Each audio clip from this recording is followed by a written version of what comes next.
Ayun niyo sa amin. Mayroon ho kaming konting pasalubong para sa inyo. Salamat.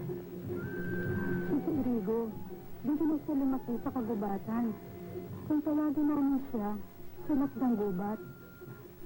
Bakit sinakdang gubat? Irigo, hindi mo dapat maganap ang mga kasasakyan mo ngayon. Apet! Ang mga dalaga, pababain! Hindi kayo, Irigo.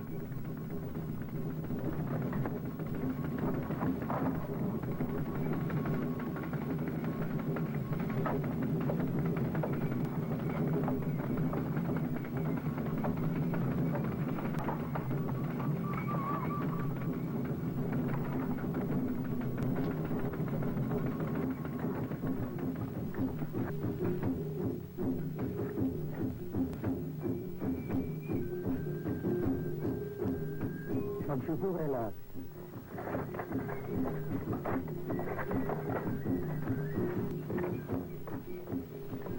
Dahil sa kapangyarihang pinagkaloob sa atin ng ating mga anito at batay sa ating mga kaugalian,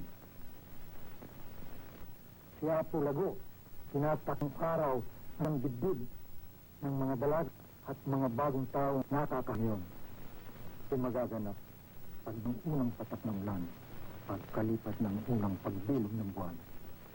Ito'y makakatulad ng pag-usbong ng nagpapauna ng isang masaganang ani. Mga dalaga, tanggalay ng inyong katipan.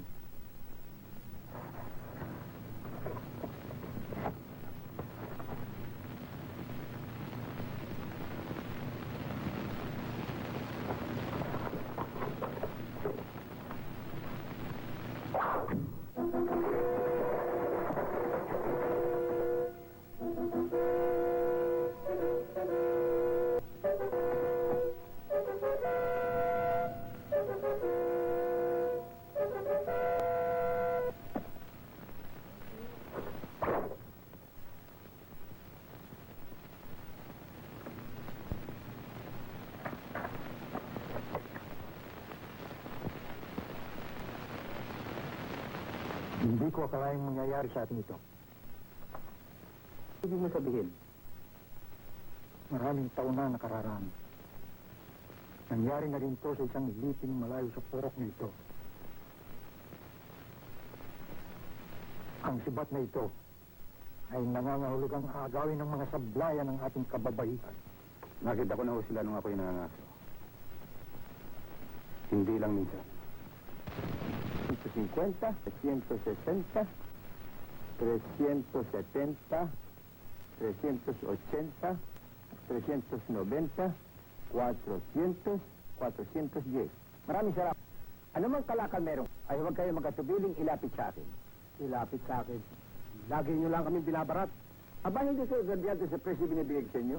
Kung yan ang 7 ninyo lapit, ay hindi mo ako sa inyo ng ganyang presyo. Mas mura pa. Eh, yung 3 baka, paano? Magkano mo babayaran yung 3 baka at 3 kariton?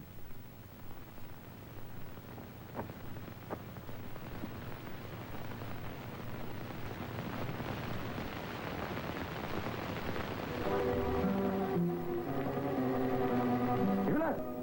Bilisan mo, ha? Nagmamadali ako. 250, 300. Yan ang kabayaran sa 3 baka at 3 kariton. Ha? Pascual? Pascual! Kunin mo yung 3 baka at yun ay atin na. Itago mo ito. Pwede na tayo sa binigay na presyo ni Magno. Ito tayo lubi doon, kuya? Kuya? Ito mo! Uy! Naku! Malaking kwart. Maswerte ka. Hati tayo ulit dito, ha? Oo, ambot akong bahala sa'yo. Huli ka. Sumunod ka sa akin.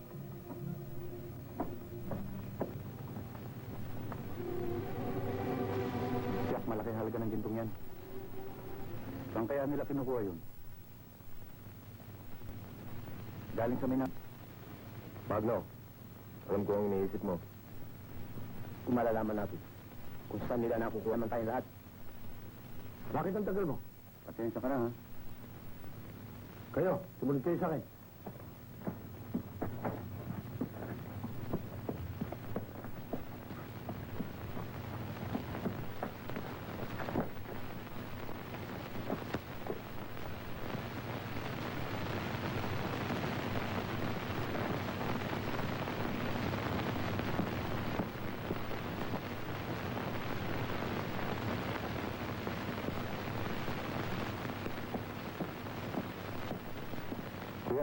Ayan pa, oh. Isang barang ginto pa.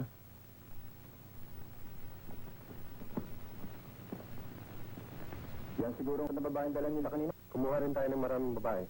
Magkakaroon din, hindi ba, Magno?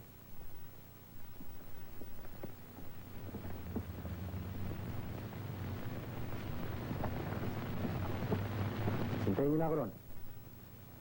Pascual! Yung alak mo! Ano, Magno? Subukan natin. Total, wala naman mawawala sa atin eh. Wala. Hindi niyo ba alam ang bakit ng mga sablayan? Tignan niyo, hindi lumalapit sa atin. Sayang, kung paliligtasin natin eh.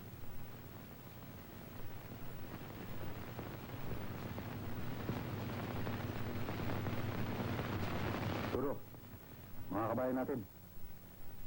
Benta mo na rin dito, madali. Bahala na. Susundan natin mga sablayan na yan. Acosta, hindi ba delikado ang binabalag mo? Kung takot ka, huwag ka na sumama. Talaga bang alam mo kung saan ang tribo ng sablayan? Oo. Sasama ko ngayong gabi sa amin at may pag-uusapan tayo. Ano yun? Huwag ka ng maraming tanong-tanong. Basta't sumama ka. Kayong dalawa, sabihin mo sa mga tauhan.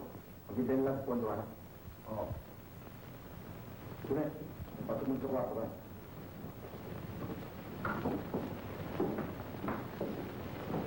Isipin mo, Papa, kung gano'ng kalaking kalaman ang makukuha namin. Kapag natagpuan namin ang mina ng dito. Sino ayaw ng kayamanan? Ang tribo ng sablayan ay kilala sa kanilang kapaktikan. Pag huwag kayong mag-alala tungkol doon, Don Gustavo. Ang mga kasama ko namin na pilit-pilit. Oo. Pero paano kayo mga kapakit ng tribo?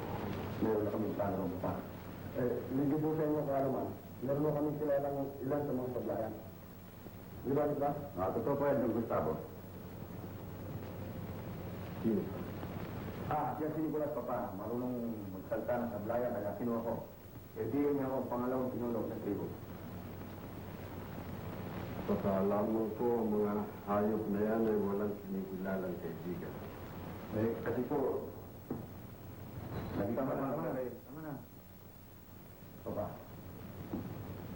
kapag delikado ang lakad natin, hindi ko tutuloy. Alam mo bang, kagaya mo rin akong sabi.